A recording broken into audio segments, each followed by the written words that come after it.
de cette interview est donc la programmation neurolinguistique, et l'idée c'est de comprendre en comment cet outil de coaching, d'accompagnement, peut permettre à une personne de développer du potentiel. C'est-à-dire que dans un contexte de changement professionnel, de changement de vie, de questionnement, où on peut être dans une nouvelle quête de trouver sa voie, de trouver sa mission de vie, il est vrai que a priori, tu vas nous confirmer ou pas, mais que la programmation neurolinguistique, la PNL, pourrait être un outil qui nous permette d'aller chercher des ressources et des réponses à nos questions.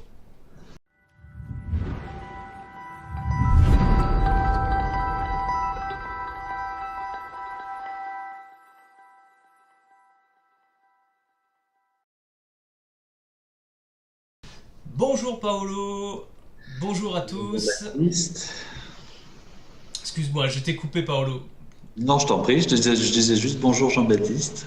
Oui, merci. Alors bonjour à tous. Donc je vous présente Paolo Miccinilli, donc qui va aujourd'hui nous partager son savoir sur le sujet de la PNL, la programmation neurolinguistique, qui pourrait, on peut le dire, qui est la cousine de l'hypnose, mais on reviendra en détail sur éventuellement les différences. Mais avant ça, je vais te présenter rapidement, Paolo, si tu le veux bien. Donc tu es aujourd'hui coach certifié, tu pratiques la sophrologie, tu es maître praticien PNL et en hypnose également. Et tu es également enseignant. C'est important de le préciser parce que le diplôme enseignant, pour être enseignant, il faut un parcours de plusieurs années de pratique et de formation. Donc aujourd'hui, tu es également donc formateur à l'hypnose à la PNL au sein du groupe MHD Formation. Et petite cerise sur le gâteau, tu es également directeur de cette même école de formation. Alors, tu vas juste dis-moi si je me suis trompé quelque part, si tout est clair, si j'ai bien fait le... Non, c'est bien ça. Je vais juste partager quand même la direction avec Marie-Hélène, qui est la fondatrice de l'école, qui la dirige aussi, qui en est la gérante. Et moi, je suis son bras droit quelque part. Donc, Marie-Hélène Digny, avec qui on partage et on travaille beaucoup sur la direction de cette école. Très bien, c'est important de le préciser effectivement. Donc tu es directeur opérationnel et pédagogique, donc tu n'es pas le créateur et gérant de l'entreprise, de l'école de formation. Est-ce que tu peux nous expliquer ce qu'est la PNL, d'où ça vient et à quoi ça sert finalement? Ouais, la PNL c'est un modèle, c'est-à-dire que y a deux types qui ont fondé ce modèle il y a quarantaine d'années maintenant, Richard Bandler et John Grinder. Et donc, c'était des étudiants dans ce qu'on appelle aujourd'hui les écoles de Palo Alto. Et donc, ils ont fondé ce modèle avec une question qui se sont posées au départ, c'est comment font ceux qui réussissent pour réussir comme ça? Alors, ils étaient étudiants en psychologie, Bandler a une approche très mathématicienne. Et donc, ils se sont posé la question de l'excellence, c'est-à-dire comment on fait pour réussir. Et donc, ils ont essayé, à un moment donné, leur questionnement les a amenés à se dire, par exemple, comment fait Milton Erickson pour réussir à mettre en hypnose aussi facilement et avec autant d'aisance, avec autant de talent, les personnes qui l'accompagnent. Milton Erickson, c'était quand même l'hypnothérapeute extrêmement reconnu et qualifié dans son domaine. Il était psychiatre et donc il était vraiment reconnu pour ça. Il obtenait des résultats extrêmement intéressants. Ils se sont aussi intéressés à Virginia Satir, une psychothérapeute qui travaillait beaucoup sur les thérapies familiales, et de la même manière, ils se sont demandé comment elle fait. Pour réussir ça, elle obtenait aussi de très bons résultats. Ils se sont intéressés beaucoup à Fritz Perls, sur les thérapies cognitives et comportementales. Et donc, ils ont essayé de comprendre comment ça marche quand ça marche. C'est vraiment la question qu'ils se sont posées. Et pour éviter d'y mettre tout un tas de projections et de pensées qui leur appartiennent, ils ont pris caméra vidéo, micro, et ils se sont positionnés en tant qu'observateurs dans une neutralité la plus ajustée possible pour essayer de comprendre et de voir un petit peu justement quels sont les modèles qui se dégagent de ça. Et c'est la finalité d'ailleurs de la PNL, la programmation neuro-linguistique, ça parle vraiment de ça, c'est-à-dire c'est comment un cerveau, quels sont les programmes que le cerveau utilise pour réussir quand il réussit. C'est vraiment cette approche-là, cette idée-là, c'est-à-dire que globalement, la métaphore qui est utilisée en PNL, c'est si l'être humain est une machine en fonctionnement, c'est l'idée de la cybernétique, et ben, le cerveau, forcément, c'est le disque dur, c'est le processeur de cette machine. Et donc la question, c'est comment il fonctionne, ce processeur, quels sont les programmes qui font que mon corps se met en mouvement de telle façon, de telle façon. Donc c'est vraiment comment c'est programmé là-dedans, comment Milton Erickson est programmé qui fait qu'il arrive à. Et donc quelles sont les techniques qu'il utilise, quelles sont les stratégies qu'il utilise pour mettre les personnes en hypnose, par exemple. Comment Fritz Perls, quels sont les programmes qu'il utilise et qui lui permettent d'accompagner de cette façon-là, de la même manière pour Virginia Satir. Je parle de ces trois-là parce que c'est les trois premières personnes qui ont été modélisées, j'allais dire, dans le sens de la PNL. Et donc, de ces recherches, de ces observations, on va dire, ils en ont décrit des modèles. Et des modèles notamment de communication. C'est-à-dire qu'on s'aperçoit que Milton Erickson, ce qui fait qu'il arrive à mettre des personnes aussi facilement en hypnose, c'est la structuration de son langage. Comment Milton Erickson utilise des processus de langage qui avaient déjà été étudiés par Noam Chomsky, ces processus de langage. Et donc, comment Milton Erickson utilise de façon complètement naturelle tous ces processus de langage, comment il crée des omissions, des généralisations et des distorsions dans son langage qui fait que la personne, l'état d'hypnose lui est suggéré à travers ces processus. Comment des praticiens, Fritz Perls ou autres, mettent en œuvre des techniques de changement. Et donc, comment on a modélisé, comment Bandler et Grinder ont modélisé ces techniques d'accompagnement au changement. Donc, en PNL, on va vraiment découvrir ce monde de la programmation neuro-linguistique, parce que du coup, c'est ça. C'est pas de la programmation informatique. La programmation informatique, elle fonctionne sur des programmes, on va dire, binaires, sur des codes binaires, des 0 et des 1 qui suivent. Et la programmation neuro-linguistique, elle s'appuie sur des programmes VACOG, c'est-à-dire que le codage de notre cerveau, c'est pas des 0 et des 1, c'est des éléments visuels, des éléments auditifs, des éléments kinesthésiques, les 5 sens qui donnent de l'information à notre cerveau. Et donc, on va essayer de comprendre comment notre cerveau codifie ces programmes. Et donc, ça a été toutes les recherches de Bandler et Grinder. Alors, toutes les recherches, c'est là où la PNL, elle a à un moment donné perdu un peu ses lettres de noblesse, c'est que Bandler et Grinder sont sortis un petit peu du cadre universitaire. C'est aussi ce qui a fait à un moment donné du tort, un peu, j'allais dire, à la PNL, en tout cas dans sa façon de se présenter au monde. C'est-à-dire que beaucoup de gens, Bandler et Grinder ont vendu, j'allais dire, leurs produits PNL comme effectivement quelque chose qui ressemblait un peu à de la magie, en faisant quelques techniques de visualisation, d'organisation de stratégie. Tout d'un coup, on accédait à des changements qui sont tout de même assez phénoménaux, puisque on reprogramme quelque chose de notre cerveau. Et donc, c'est passé un petit peu comme une espèce de matière un peu ésotérique, vous voyez, un peu, qui pourrait, qui ont fait penser parfois à des approches un peu sectaires.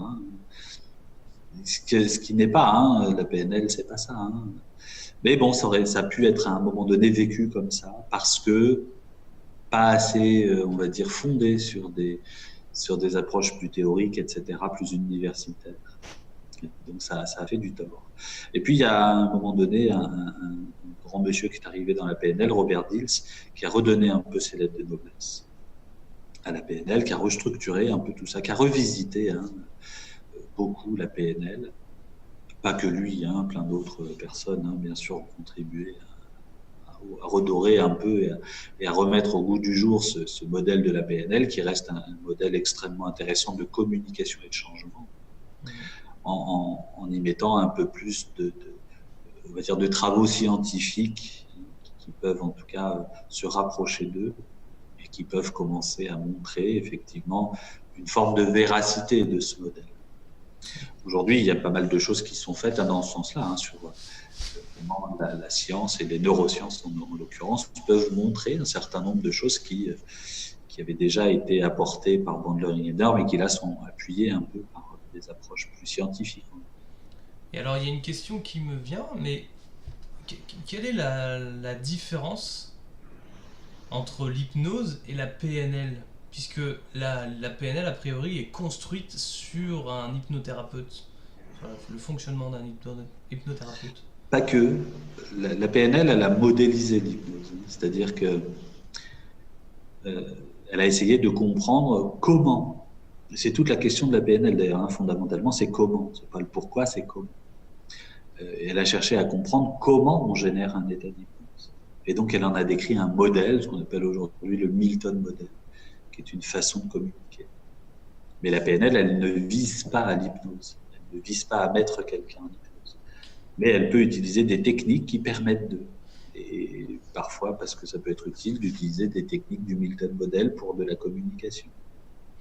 D'accord, donc finalement, c'est juste une façon... Et la PNL, elle n'a pas modélisé que l'hypnose, elle a modélisé aussi des techniques de changement, des techniques thérapeutiques.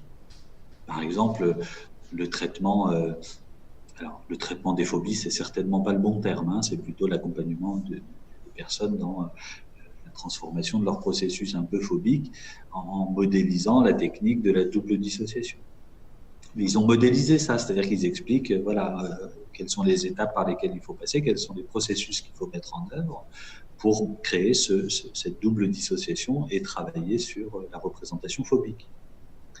Et donc, la PNL, elle cherche à modéliser les stratégies qui fonctionnent pour pouvoir les reproduire. Une autre idée fondamentale de la PNL, c'est que si quelqu'un est capable d'acquérir une ressource, une stratégie, une compétence, alors quand je parle de compétence, je ne parle pas de devenir neurochirurgien demain matin, mais d'acquérir une ressource, tout le monde est capable d'acquérir cette ressource. Cette ressource, elle est accessible quelque part à l'intérieur de nous. On retrouve quelque chose qui est de l'ordre de l'hypnose, mais on ne va pas utiliser les mêmes techniques. Ce n'est pas du tout les mêmes techniques. Mais fondamentalement, on va quand même chercher quelque chose qui est de l'ordre du potentiel, qui est vivant comme ça à l'intérieur de nous, qui ne s'est peut-être pas révélé, qu'on a peut-être du mal à faire émerger.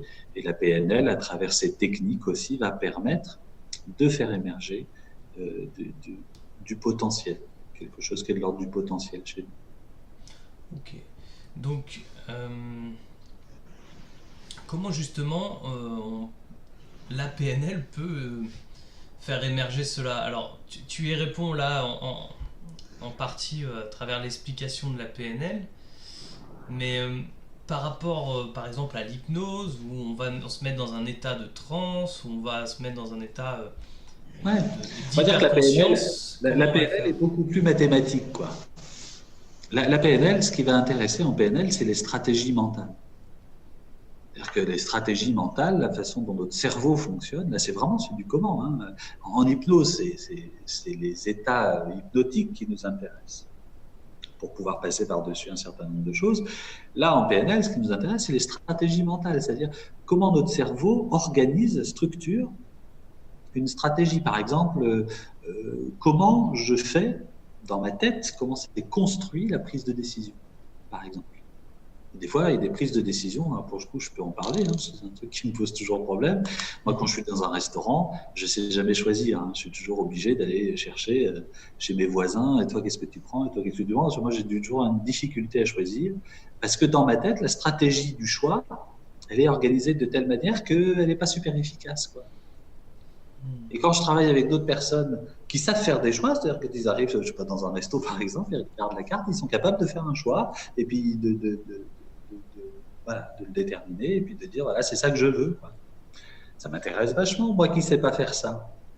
Et donc ça m'a intéressé à un moment donné justement, quand je travaille avec des étudiants ou autres, de savoir mais comment tu fais pour savoir faire un choix, pour m'aider à voir comment dans leur tête c'est organisé stratégiquement. Et me rendre compte que ma stratégie, effectivement, il y a des éléments qui ne sont pas super opérants et que peut-être je peux apprendre leur stratégie mentale à eux. Vous voyez ce que je veux dire? Et donc c'est ça l'idée de la PNL, c'est comment à un moment donné, mon cerveau opère des stratégies mentales et comment en PNL on va chercher à décoder ces stratégies qui, dans certains contextes, ne sont pas forcément les mieux adaptées. Je vais pouvoir reprogrammer ces stratégies mentales pour pouvoir réussir ce que je ne réussis pas. D'accord. La différence entre l'hypnose et la PNL, c'est l'hypnose, ça travaille sur les états modifiés de conscience. La PNL, ça travaille sur les stratégies mentales. Très bien. Ok. Est-ce qu'il existe des modèles justement de PNL pour accompagner quelqu'un à trouver sa mission de vie, à trouver sa voie, à vivre un changement? Oui, alors, dit comme ça, encore une fois, sans tomber dans une forme d'ésotérisme, hein, de trouver sa mission de vie, ça peut tout de suite faire penser à des choses un peu qui pourraient être en tout cas connotées, j'allais dire trop spirituelles, dans le mauvais sens du terme. Mais à un moment donné, de donner du sens à ce qu'on fait, de retrouver une forme de congruence entre ce qu'on est en train de faire et puis le sens qu'on peut y donner à l'intérieur de soi. Est-ce que c'est bien connecté à nos valeurs fondamentales? Et oui, bien sûr, il y a des modèles, et en l'occurrence, c'est Robert Dills qui propose un modèle fondamental en PNL, ce qu'on appelle les modèles des niveaux logiques, c'est-à-dire qui explique que notre modèle du monde, il n'est pas construit de façon très linéaire, mais il est construit sur des plans différents, comme des coordonnées un peu GPS, quoi. C'est-à-dire que quand sur mon GPS, je programme un Paris-Marseille, je lui donne des coordonnées longitudinales, etc. Tandis que dans mon cerveau, ce n'est pas 2 coordonnées qu'il faut que je mette, c'est 6 ou 7 coordonnées. Il faut que je lui dise où je veux aller et il faut que je lui dise que dans l'environnement, il faut que ce soit comme ça, que dans le comportement, il faut que ce soit comme ça, que dans les capacités, il faut que ce soit comme ça, que dans les valeurs et les croyances, il faut que ce soit comme ça. Je vais lui donner tout un tas de repères. Okay, et ça existe à l'intérieur de notre cerveau. Le cerveau, c'est un phénomène de connexion très complexe qui va chercher dans plein d'aires différentes et les niveaux logiques vont mobiliser justement cette complexité. Et donc, accompagner quelqu'un à reconnecter, j'allais dire, à ce qui est de l'ordre de sa mission de vie ou de ses valeurs essentielles, c'est justement de l'accompagner à voyager à travers ces niveaux logiques, à travers tout ce qui est mobilisé dans la fonctionnalité, mais aussi dans les niveaux plus essentiels des valeurs et des croyances, quoi. Ok, super. Ouais, ça, c'est un outil que j'ai eu l'occasion de pratiquer, les niveaux logiques en coaching, et qui est vraiment fondamental, comme tu le dis, puisqu'il permet d'aligner finalement la personne avec toutes les strates qui sont là et qu'on ne peut pas négliger en fait. Parce que si à un moment donné il y a un problème dans une des coordonnées GPS, effectivement le GPS il sait plus où vous menez et on a l'impression d'être un peu perdu, quoi. Ça peut donner cette impression-là. Et les niveaux logiques, c'est un modèle, c'est-à-dire qu'on peut l'utiliser de façon tout à fait différente. Hein. Oui. On connaît des chefs d'entreprise qui créent des fiches de poste avec les niveaux logiques, par exemple. Tout simplement. C'est un modèle aussi très juste qui permet d'adapter une organisation, une communication, etc. Des thérapeutes peuvent l'utiliser pour aller connecter des valeurs plus essentielles, des enseignants aussi sur les modes d'enseignement. C'est un modèle qui peut se décliner dans tout un tas de domaines différents. En coaching, c'est vrai qu'on aime bien l'utiliser, pas que, hein, bien sûr, mais dans ce qu'on appelle la remontée des niveaux logiques, qui permet effectivement, dans un protocole, un exercice, d'aller reconnecter comme ça à des valeurs essentielles et de reprogrammer, en tout cas de réaligner quelque chose dans notre programmation. Super. D'ailleurs, je pense à ça, mais j'ai vu, tu as fait une vidéo de la remontée des niveaux logiques sur ta chaîne YouTube qui est juste, enfin, très très parlante, qui montre bien le modèle. Donc, j'invite les internautes, les personnes qui regardent cette vidéo, si ça les intéresse, de se rendre sur ta chaîne hein, pour voir ça. Très bien. Pour continuer, alors oui, est-ce que tu aurais, par rapport, alors, le mental, là on va parler du cerveau, et ce mental qui peut être des fois présent, voire omniprésent, et de cette façon qu'on a parfois de tourner en boucle des problématiques dans sa tête qui nous donnent, qui nous paralysent, qui pourraient nous paralyser ou nous créer des angoisses, du stress. Est-ce que la PNL, est-ce qu'il existe un modèle ou technique de PNL qui pourrait nous permettre de passer au-delà de ça justement? La question en PNL, c'est toujours du comment il fait, quoi. Okay. Comment il fait pour tourner en boucle dans sa tête.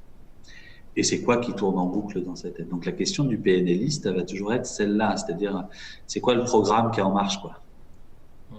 C'est une machine à laver, est-ce qu'il est sur un programme lavage, essorage, et c'est quoi le programme qui est décliné là-dedans.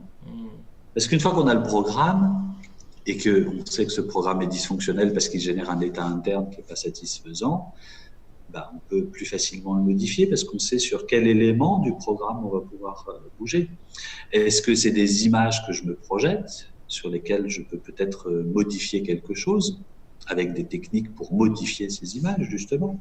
Est-ce que c'est des pensées, des croyances qui me viennent régulièrement? Peut-être que j'ai aussi un travail à faire pour modifier cette codification de croyances.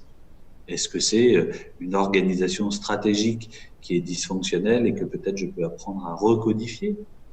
Et donc, la question du PNLI, ça va toujours être de comment c'est agencé là-dedans? Comment c'est organisé ce bazar qui fait qu'à un moment donné, la personne, elle obtient le résultat de se sentir pas bien. Okay? Et donc, une fois qu'on a décodé un peu cette stratégie, on va pouvoir proposer une stratégie plus fonctionnelle. Ok, en fait, c'est vraiment très pragmatique la PNL, quoi. Oui, la PNL se veut très pragmatique. Ok. C'est très dans une logique, dans un phénomène logico-mathématique. Ok. Et est-ce qu'il existe de l'auto-PNL? Est-ce qu'on peut se faire soi-même de la PNL ou il faut, enfin a priori là, ça a l'air d'être important d'être accompagné, non? C'est ce qu'on fait tout le temps. De toute façon, là, l'idée, c'est encore une fois, d'être plus dans la maîtrise quelque part de ces phénomènes. Alors, se le faire tout seul, on n'est pas toujours les meilleurs observateurs de soi-même. Hein. On ne voit de nous que ce qu'on a besoin de voir et on a plein d'angles morts hein, sur notre façon de nous percevoir nous-mêmes. Et donc, le mieux, c'est d'aller voir quelqu'un qui peut maîtriser cette PNL pour peut-être nous apprendre des techniques, je sais pas, d'ancrage par exemple, de codification particulière, de visualisation. Donc, voilà, c'était dans cette idée-là surtout.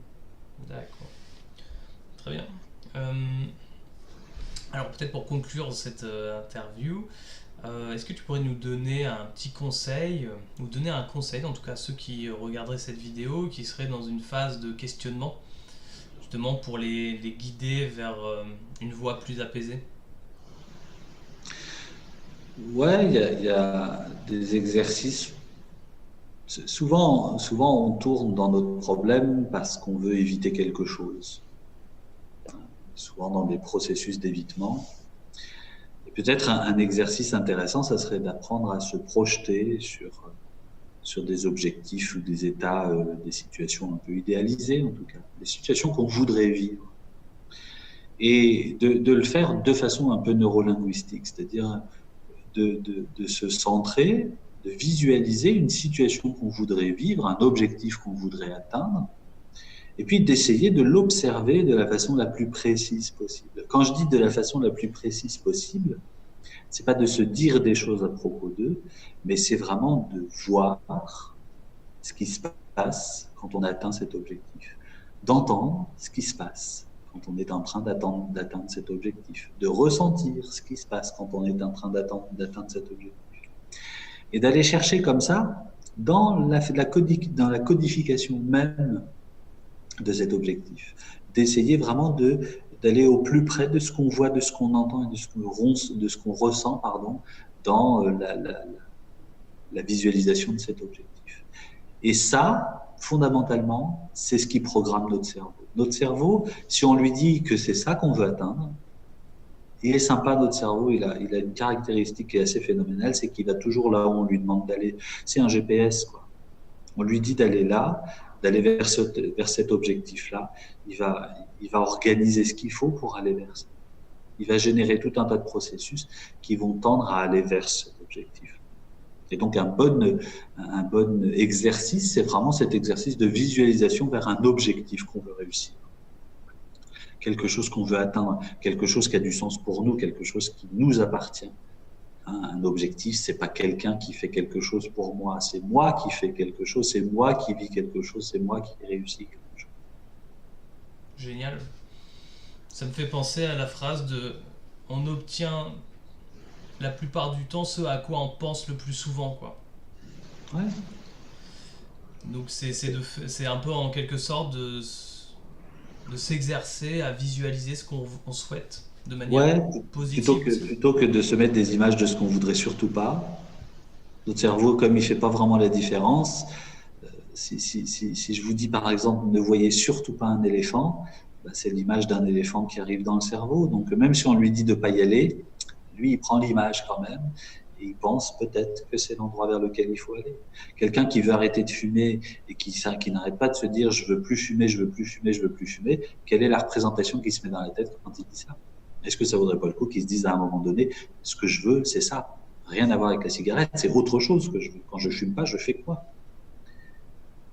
Exact. Donc c'est voilà, de se forcer à voir le côté à moitié plein du verre quelque part, d'aller chercher le...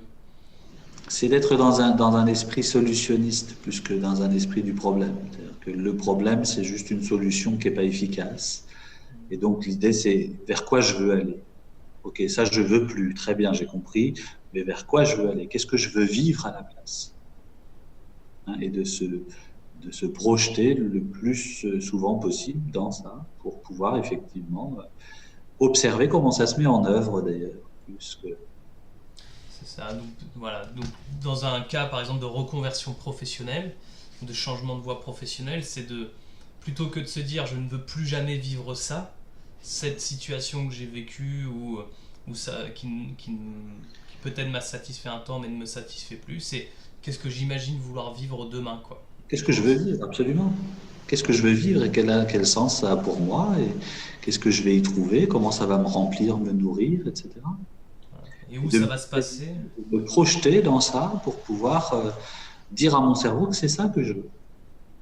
Avec cette idée que si on lui dit que c'est vraiment ça qu'on veut, il est sympa, globalement, il va nous y amener.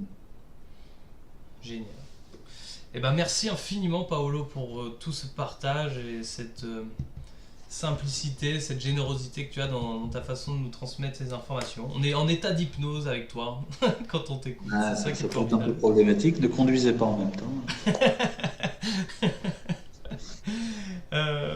Bien, en tout cas, je vous invite maintenant à, si vous le souhaitez, en tout cas, si vous voulez avoir un peu plus, en savoir plus sur Paolo, il existe une interview de qui est Paolo qui vous permettrait de comprendre et de comprendre l'histoire de Paolo. Et éventuellement, si toutefois vous voulez le rencontrer, je vais réussir, j'en perds mes mots, à le rencontrer ou être formé même à la PNL.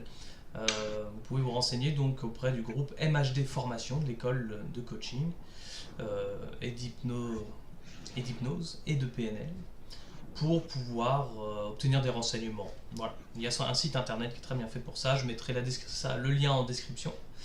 Et enfin, je vous invite à vous abonner également à la chaîne YouTube pour recevoir les prochaines interviews sur le sujet du changement et du développement personnel. En tout cas, merci pour avoir visionné jusqu'au bout cette interview. Et Paolo, merci à toi et à très bientôt. Merci à toi Jean-Baptiste et à très bientôt. Au revoir. Au revoir.